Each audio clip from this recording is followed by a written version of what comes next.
기대해 나에게 주신 하루를 때론 피곤하고 일어나기 싫고 널 깨우는 알람 소리에 짜증도 나겠지만 안녕하세요. 오늘도 부른 말씀 권순민 목사입니다. 쉬지 않고 나를 지키셨네. 오늘을 나에게 주셨네. 새 말씀 안에 주가 주신 사랑과 은혜와 능력.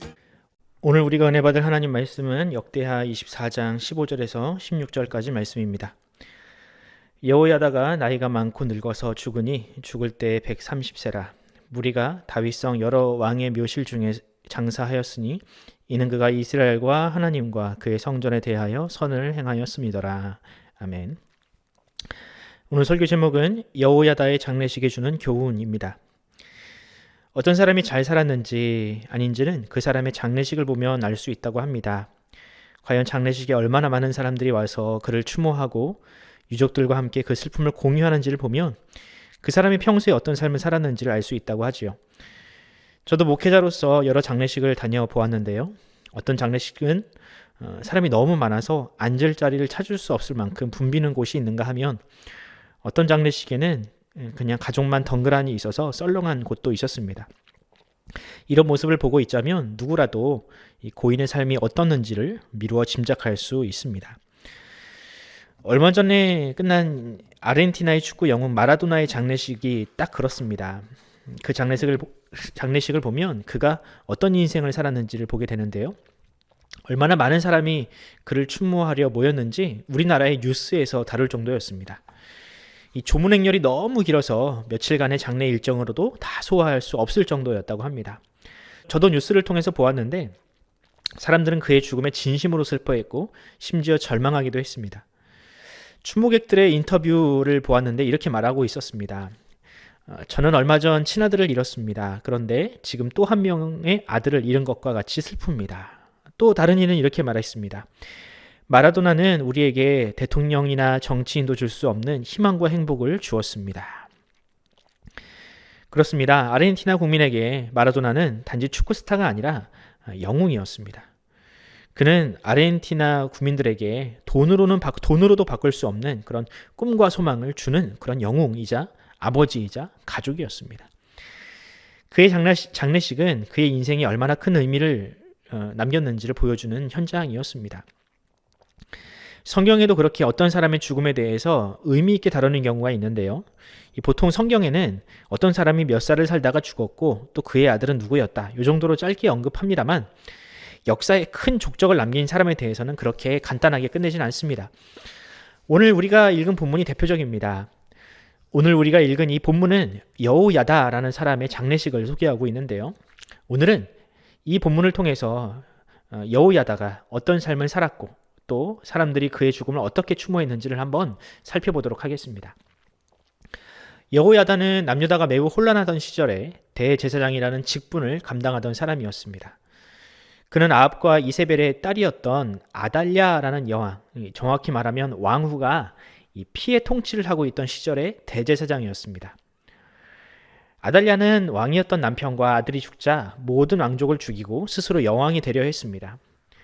하지만 요아스라는 왕자가 가까스로 목숨을 건졌고 이 요아스는 아달랴의 칼을 피해서 성전에서 자라게 되었습니다. 이 요아스를 키운 사람이 바로 이 여호야다입니다. 요아스를 보호하던 여호야다는 요아스가 7세가 되던 해에 쿠데타를 일으켜서 아달랴를 몰아내고 다윗의 후손이었던 요아스를 왕위에 세웠습니다. 이후로 여호야다는 요아스를 도와 남유다의 영적 재건을 위해서 애썼습니다. 바알과 아세라 산당을 헐고 모든 우상들을 헐어버렸죠. 그뿐 아니라 이 노후한 성전을 개보수하고 율법으로 나라를 새롭게 개혁하려 노력하던 인물이었습니다.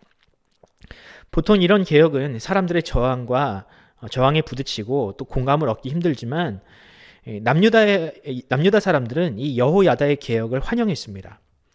사람들은 자발적으로 우상을 헐고 또 성전을 개보수하는 일에 기쁘게 자신들의 주머니를 열었습니다.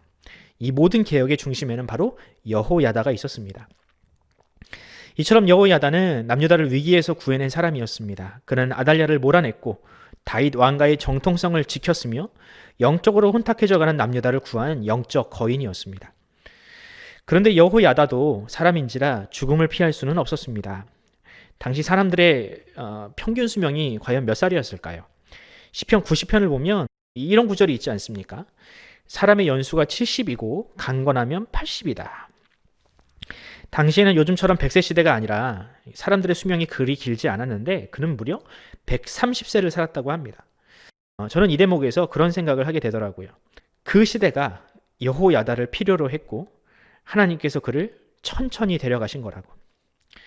사람들은 그의 업적에 걸맞는 장례식을 치루었습니다. 16절을 보면 그를 다윗성 왕의 묘실 중에 장사 지냈다라고 합니다.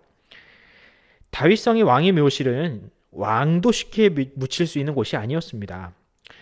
하나님의 뜻에 어긋나거나 범죄한 왕들은 아무리 왕이어도 그 묘실에 묻히지 못하는 경우도 있었거든요. 하지만 이 대제사장에 불과했던 여호야다가 왕의 묘실에 묻혔습니다. 그만큼 이 남유다의 모든 사람들이 그를 존경했으며 그의 업적을 높이 샀다라는 뜻일 겁니다. 저는 이런 여호야다의 죽음과 장례를 보면서 오늘날 그리스도인들, 특히 목회자들이 과연 저런 존중을 받고 있는가에 대한 질문이 생겼습니다. 특히 코로나로 인하여 세상이 위태로운 이 시대에 과연 여호야다와 같이 세상을 평안하게 만들고 또 사람들에게 평강을 주고 있는가? 또 여호야다처럼 오늘날의 그리스도인들은 불의와 맞서 싸울 용기를 가지고 그렇게 싸우고 있는가? 생각을 하면 할수록 안타까운 것은 오늘날 한국교회가 그다지 사람들에게 그런 평안과 평화를 주지 못하고 있다는 사실입니다. 지금 사람들의 눈에 비치는 교회와 목회자는 마치 아달랴와 같이 기득권을 지키기 위해 욕심을 부리는 존재는 아닐까요? 과거에는 교회를 다닌다고 하면 양심적이고 착한 사람이라는 그런 인정하던 시절이 있었는데 이제는 오히려 욕을 먹는 시대가 되었습니다. 또 과거에는 한 목회자의 죽음이 한 사회에 큰 슬픔과 파장을 끼치던 시절이 있었는데 이제는 그렇게 존경받는 목회자가 드문 시대가 되었습니다. 여러분, 이것은 우리 모두가 반성하고 또 생각해 봐야 할 일입니다. 사랑하는 성도 여러분, 교회는 단지 내 신앙만 잘 지키기 위해서 다니는 곳이 아닙니다. 성도는 단지 내 신앙만 잘 지키기 위해서 사는 존재가 아닙니다. 우리는 우리 자신과 가족의 구원뿐만 아니라 세상을 구원하시려는 그 하나님의 큰 뜻을 위하여 부름받은 존재들입니다. 요즘 말로 하면 여호야다는 독재에 맞서 그렇게 싸운 그런 민주화 운동을 한 사람이나 마찬가지였습니다. 여러분, 우리도 이처럼 불의와 맞서 싸울 수 있어야 합니다. 우리도 여호야다처럼 정치가 제 기능을 상실했을 때 바른 목소리를 낼 수 있어야 합니다. 물론 그 목소리는 어느 한쪽으로 치우친 목소리가 아니라 하나님의 뜻을 대변하는 목소리여야 하겠죠. 더 나아가서 여호야다를 통해서 당시 남유다 백성들이 회개하고 또 경건한 삶을 살게 되었던 것처럼 우리를 통해서도 그런 일들이 일어나야 합니다. 지금 우리가 살고 있는 시대는 돈과 부동산이라는 이 보이지 않는 우상에 잠식당하고 있습니다. 지금 이 시대는 아달랴로 인하여 우상의 지배를 당하던 그 시대와 크게 다르지 않습니다. 이런 시대에 우리가 해야 할 일은 과연 무엇일까요?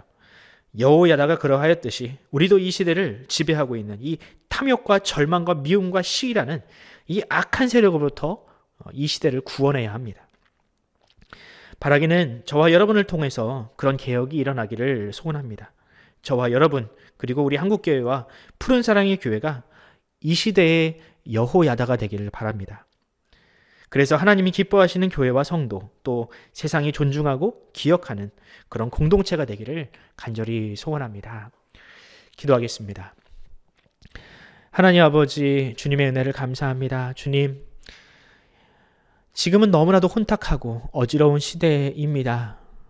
아달랴가 그 시대를 혼탁하게 만들었듯이 지금 이 시대 역시 마찬가지로 정말로 사단과 악한 영들이 이 시대를 너무나도 어지럽게 만들고 있습니다. 또한 코로나 바이러스라는 정말 독한 바이러스가 이 시대를 더욱더 흑암 가운데로 이끌어들이고 있는데 주님, 이 시대에도 여호야다와 같이 하나님의 뜻 가운데에서 정말 올바르게 목회하고 또 올바르게 정치하는 그런 참된 그리스도인들이 필요한 시대입니다. 주님, 바라기는 오늘날 한국교회가 정말로 정신 똑바로 차리고 또한 그리스도인들이, 모든 그리스도인들이 정말 하나님의 뜻을 온전히 분별하여서 이 시대에 필요한 메시지, 또 이 시대를 정말 시원케 하고 또한 이 시대가 정말 존중할 만한 그런 그리스도인들로 우리 푸른 사랑의 교회와 또한 한국교회와 우리 성도들을 주님께서 사용하여 주시옵소서.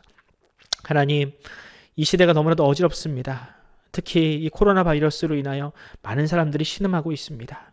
주님, 우리 푸른 사랑의 교회와 우리 성도들이 정말 한마음 한뜻으로 기도함으로 말미암아 이 어려운 시대를 잘 극복해 나갈 수 있도록, 우리가 정말 이 시대의 불쏘시개와 같이 하나님 앞에 의롭게 쓰임받을 수 있도록 주님께서 우리를 인도하여 주시옵소서. 특별히 고3 학생들 이제 시험이 얼마 남지 않았습니다. 이 수능을 정말 잘 감당하여서 하나님께서 주시는 지혜와 명철과 건강으로 그 모든 시험들을 능히 감당할 수 있도록 주님께서 그 아이들의 인생을 주님께서 붙잡아 주시옵소서.